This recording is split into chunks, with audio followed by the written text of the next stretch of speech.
Greetings, viewers, and welcome to another episode of Roll Off a Tangent.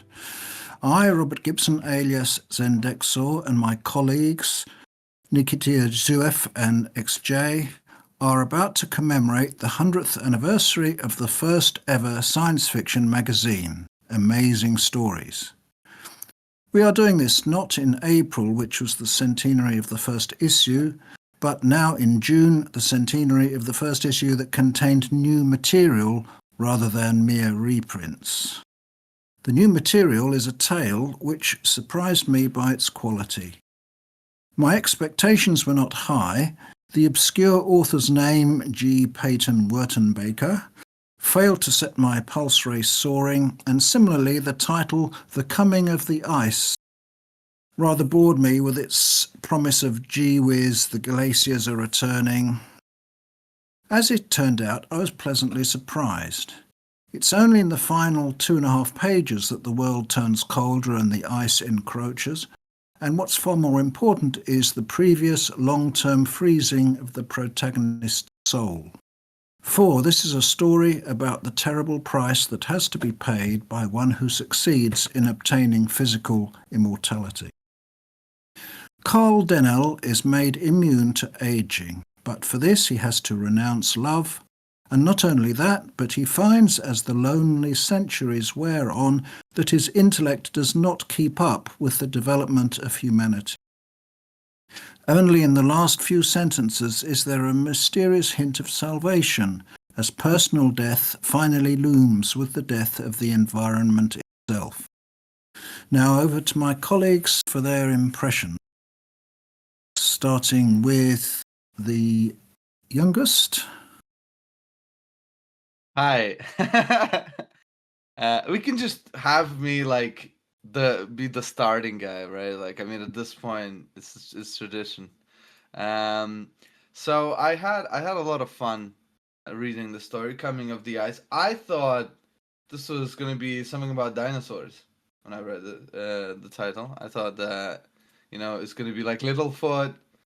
And they're gonna be on an adventure and they're trying to escape the ice age or something like that. That's what I thought the story was gonna be before actually reading it. But it also pleasantly surprised me, just like it surprised Robert. Now, at the very first moment, I thought this was the coolest thing ever. That we're looking at an ancient god at the beginning. Before it truly revealed that this is just a guy who's survived due to immortality, I thought that the beginning was the words of an ancient one that is underneath deep waters and is trying to understand this reality.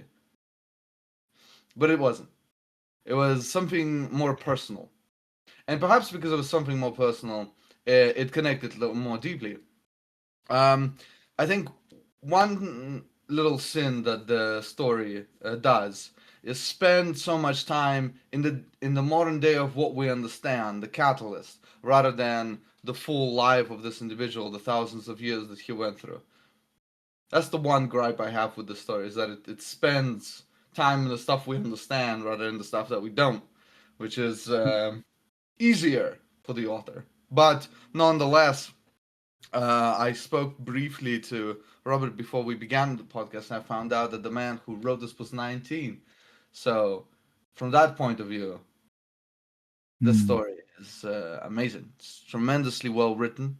It has good characters with very little dialogue, yet you understand them.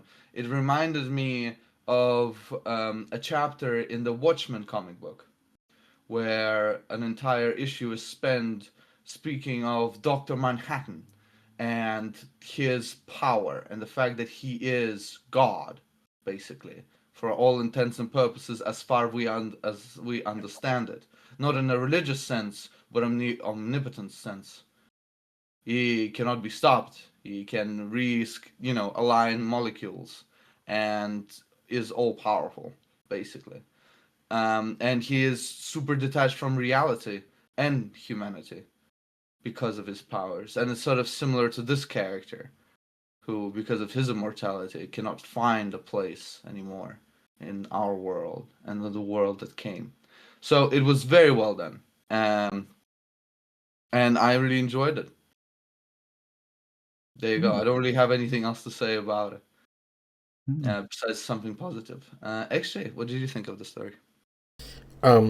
So I have to confess I screwed up a little bit in the reading of this story, but I'll come to that later. With regards to the story itself, I'm very really like two things about the story. One is the scope. Very rarely do you find stories that tries to condense thousands of years or hundreds and thousands of years into a story, and a short story at that. Like the closest I could think of is it's a bunch of books by a guy called Stephen Baxter, which is very hard science fiction, and his silly sequence takes the course of until the heat death of the universe. So that's like a very long chunk of time compressed into a book, and this one tried to do I guess the heat death of the Earth within like a short story. So I'm quite impressed by the scope, and I'm also I also really like the fact that the author did not take the immortality of this guy and turn him into a Superman. In fact, he spent I don't know, a few hundred years as a guy who just kept trying to study in the university, and then slowly found himself out evolved by the people around him. And that was a very interesting take, because this immortality not just this immortality he has did not just rob him of his emotions, it also froze him as a being. Like, he basically could not improve beyond what he already had. And that's a very interesting take, because most stories dealing with immortality eventually just treats the immortal as like a godlike character at some point, even if the person did not start out as one. So that's a very interesting take, and I do like that he tried, even in 1926, to map out what the human species would have been like several thousand years later. I think that is in the finest traditions of science fiction, which is to try to predict what's going to come, and if you have a certain social condition, what that would entail. I think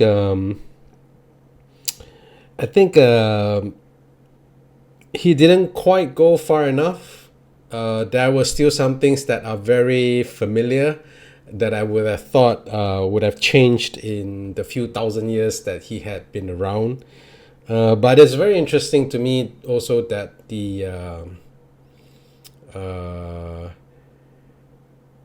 it seems to be very common. Basically, like, the trajectory of evolution for advanced humans appear to be bigger intellect with shriveled bodies and telepathy at some point. That seems to be a very common theme to go into. But yeah, so what do I think about the story in the end? It's pretty entertaining, but I spoiled myself, and this is so Rob gave us two links to the story. One is to Project Gutenberg, and then the other one is to an archive library somewhere. And the first link I followed was to that archive. But that archive, it showed like the pictures. It took like photographs of the story as it appeared in the magazine, but it was too small, and I couldn't read it. So I tried to click on one of the downloads. The PDF didn't work, and I tried to I've clicked on the full text. I'm gonna read you what's on that full text. I don't know what is going on. Be a radio EQ Earth operates WMAQ acceptor, a position with Chikapern Daily News V station with tag. My income practically doubled thanks to your fine course, Keith Kimball, Chicago. Get into the great new big pay industry, radio. If were earning a penny less than $50 a week, and the thing just goes on. It is so weird. The text is so strange. I thought that was a story, and I was totally freaked out. It's just garble. It's gibberish. It's complete gibberish. Nothing. And I was like, You're is like, this a story? This is like a surrealist painting, but a story. I have to like piece it together. Yes, I was like, is this a story? Is this a story? It was like so weird. Like, I just like, okay. And there's like a whole bunch. It's like astonishing opportunities, thousands of them every Dutch NRI trained men are taking good bracket laces in the radio field. Le C something tells all about their success, and for it now it was like the thing just kept going on like that.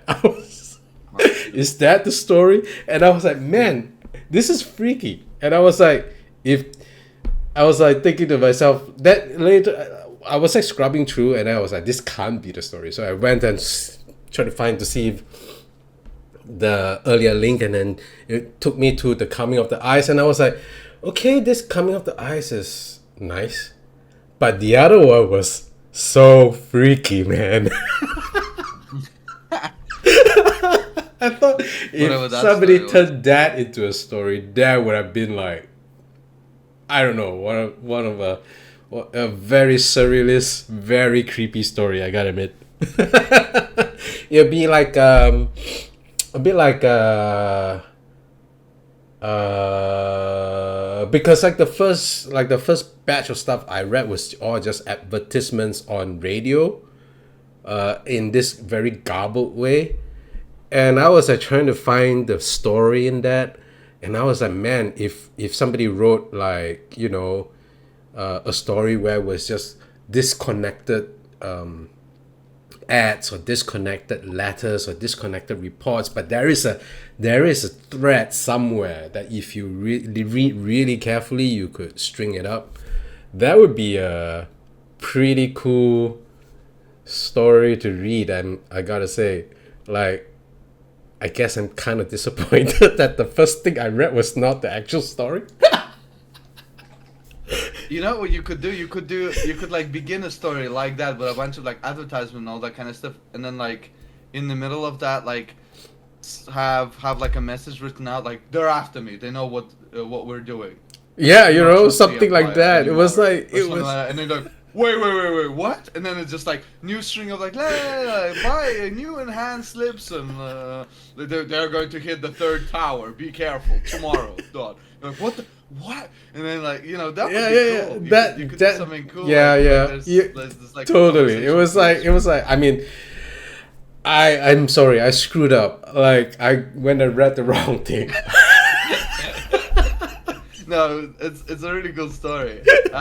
And it's really interesting to think about like what you could actually do with a text like this, and improvise with it. Maybe it's a challenge for the future. Maybe, yeah. I mean, I don't know. I actually was really creeped out because like it's that feeling of like reading something that almost makes sense, you know, a little bit like when we were doing the reading for The King in Yellow. Yeah, I had that sense. But yeah, I think going back to The Coming of Ice, I think it's a fine story. I probably would have liked it more if I hadn't went and read that gibberish. Yeah. It made you, you know, like yearn for this strange story that you found that doesn't Yes, exist. my anticipation was like, oh my god, this is like a horror story, but turns out to be something different, you know. I mean, in essence, it is a horror story, just a very subdued one. It's a depressing horror story. True. It's a pretty depressing story. I can't imagine like being alone like that, and also just like being thought of as like a primitive for thousands of years, being treated like one, like an animal in a zoo, Yeah, like in a like a zoo. museum piece even. Yeah.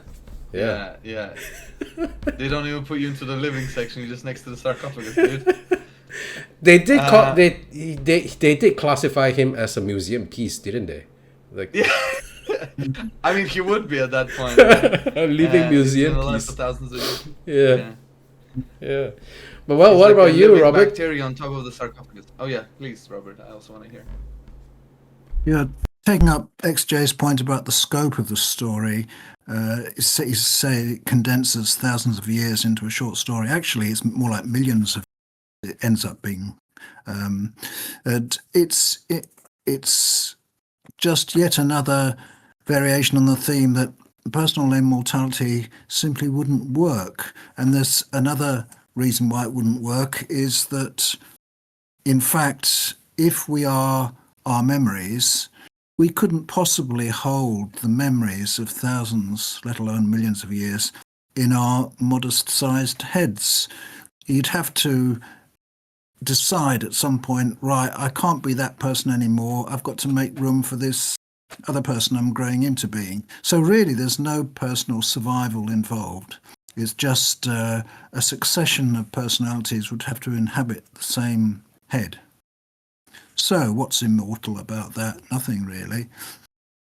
And on the structure of the story, this author chose one possible way out of the two possibilities, I think. The other way of doing it would be to have somebody in suspended animation, sorry, I nearly got that word wrong, and waking up at intervals to see how humanity is getting on. And the way that Lawrence Manning does it in The Man Who Awoke, he has his guy, Norman Winters, waking up at 5,000-year intervals. So the book is a succession of shocks. He gets shocked at what the year 5,000 is like, then at what the year 10,000 is like, and so on, until at the year 25,000 he stops doing it. So that's one way of doing it. But in a way, the coming of the ice has a more challenging way, which is to try and keep the poor chap alive the whole time, conscious the whole time, which is, as Nikki was saying, a bit of a horror story. The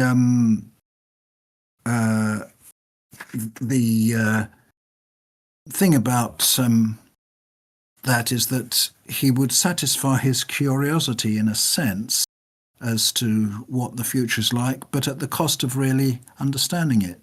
As he admits, his intellect is too limited, and he gets out-evolved by the rest of humanity, to use XJ's phrase. So I suppose somebody reading this story nowadays, if he liked it, would say cool, which is what one has to admit that a story about ice is rather cool. But It's high-octane musings here that you're only going to get on Roll Off a Tangent. Sorry, go on. yes, I would say that being a religious sort of person, that the mind-boggling truth is that we're all going to see what a time has in store. We won't see it in our bodies, but we'll see it eventually anyway. So there's no need, as far as I'm concerned, to have this rather dubious operation done. But that's by the way. I suppose curiosity is one of my strongest emotions, so I'm kind of looking forward to it. In this case, curiosity did not kill the cat. Yeah. No, it made it live until it was bored and upset.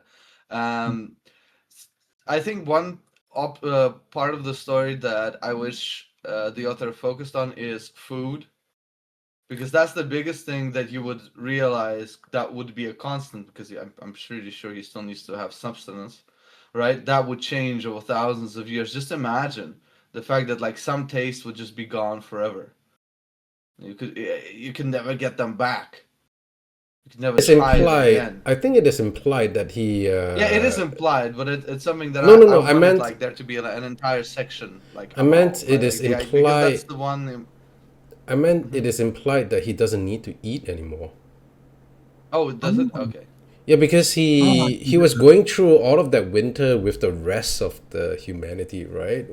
But he alone, out of everybody else, was like not starving at all. Oh, I see. Okay, Well, maybe. no, he takes to cannibalism at one stage, I really? believe. Yes. It says, There we go. hang on. Was it him or was it the other humans? Yeah, he says, those men who lived upon each other, it was horrible, and I was one. That's on. That was a word. That's in one page before the end. Ooh, Okay. rough. Yeah. Yeah. Rough. Yeah. Very rough. Yeah, I that's guess one in way the to end say he starved to death. Maybe, I don't know.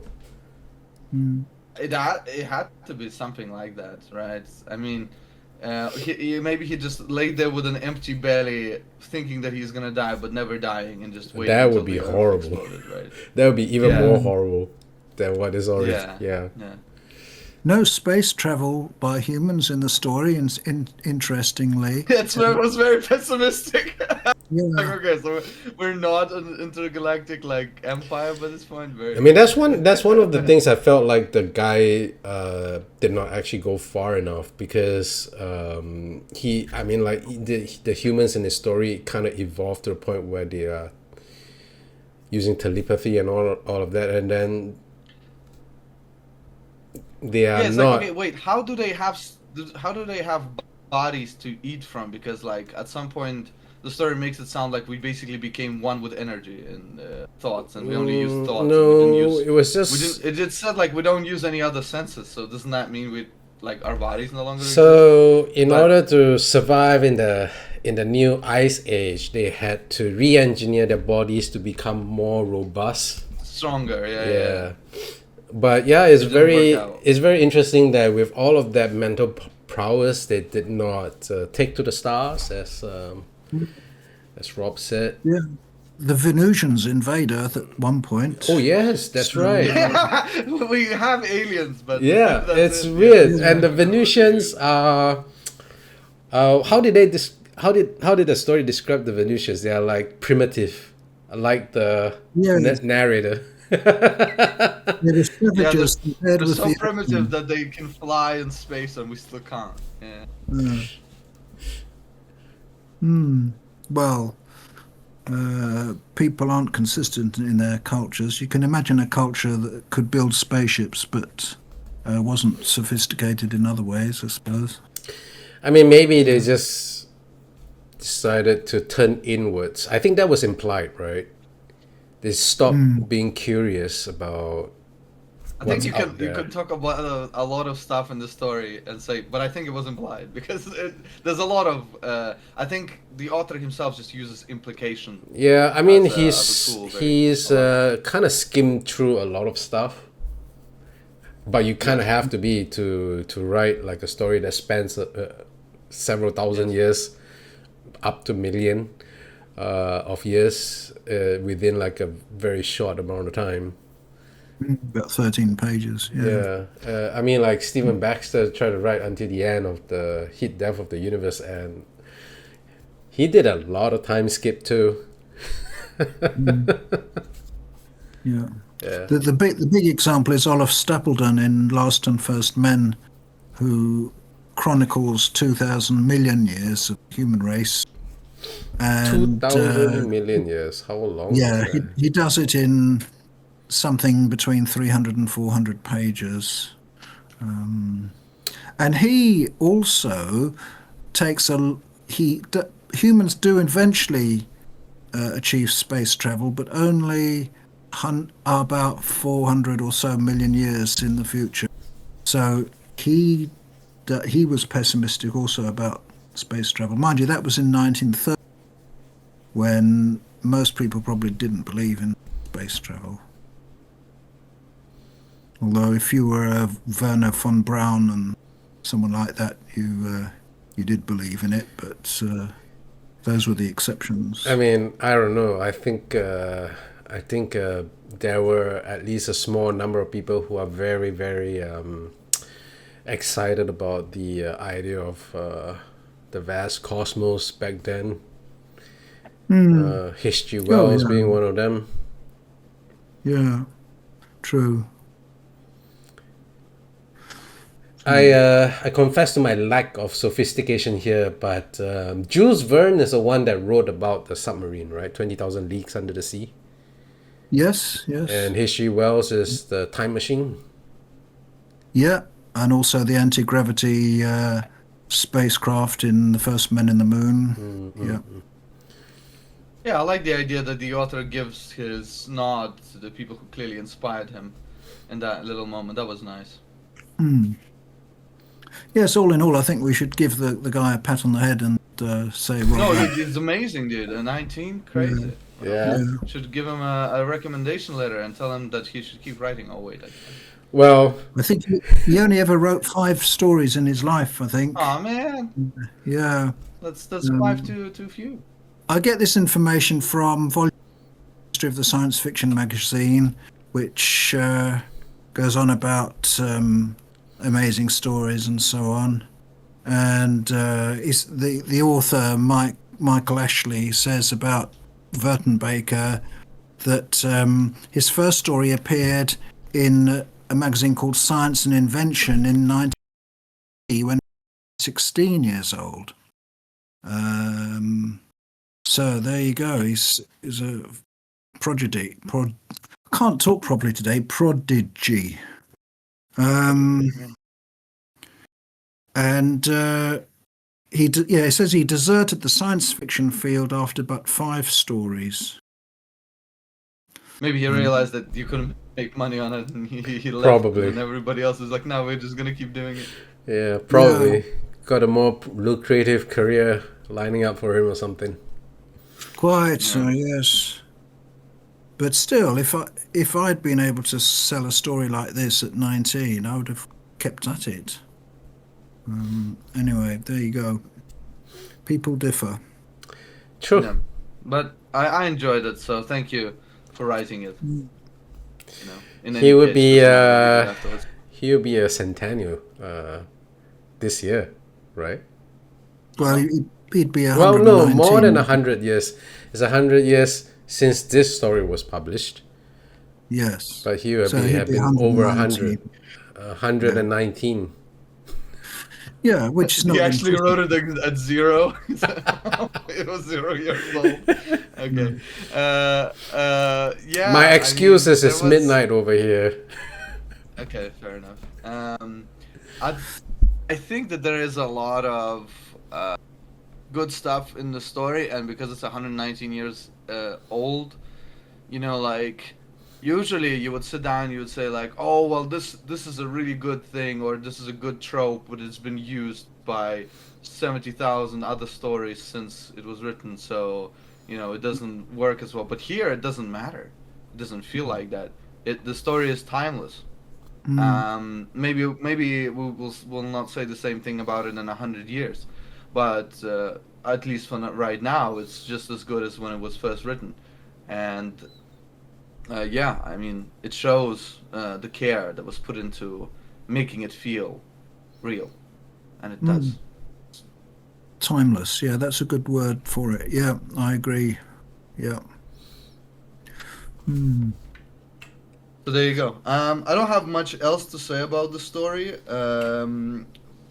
There's an interesting point in it when it comes to, like, you know, the passage of time and obviously the fighting with the aliens, but we already discussed that at length with you guys. The only thing I wanted to add to it was I think it would be more interesting if the author spent some time on world building of like what exactly the world would do as it like kept going, right? Rather than him just saying, "Look, I'm just outmatched and I don't understand any of this anymore."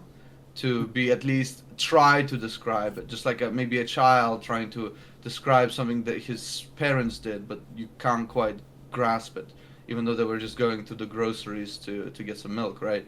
For them, the concept is too big; they can't really understand it. He could have done something similar, but it wasn't there. Otherwise, handled very well. I sort of feel I know how the guy feels actually, because I'm 72 now, and already I'm feeling like I'm being out evolved by the rest of humanity, though not in a very good way. I think that I get bombarded with things that just seem totally weird. Yeah, So, brain rot. Yeah. yeah, so in the end, I start to lose my respect for the idea of progress because I'm wondering if it's perhaps not actually happening. But anyway, so there we go. So if I can live a few thousand more years, the mind boggles. I would. I'm gonna have to agree with Rob on some points here because, like, I totally can get. I understand why the guy was like totally unable to grasp certain theorems because I tried to learn rotation. There's the mathematics behind rotation, and I couldn't grasp it. Not at all. Well, mathematics is famously hard to grasp unless you're that way inclined. But how am I supposed to grasp the fact that a railway station ticket office has closed, and you're supposed to not travel on the train without a ticket? What am I supposed to make of that? I mean, I don't know. I mean, I'm speaking completely. Speaking completely in context of the situation the author, the narrator, found himself in, which was he was trying to understand a very difficult concept in physics, which is deliberately left kind of blank and to the imagination of the reader. And I just have to say, like, when I was trying to learn how rotation works, couldn't understand it at all. I still don't. Makes sense. Beyond my ability to make sense. Yeah. Oh yeah.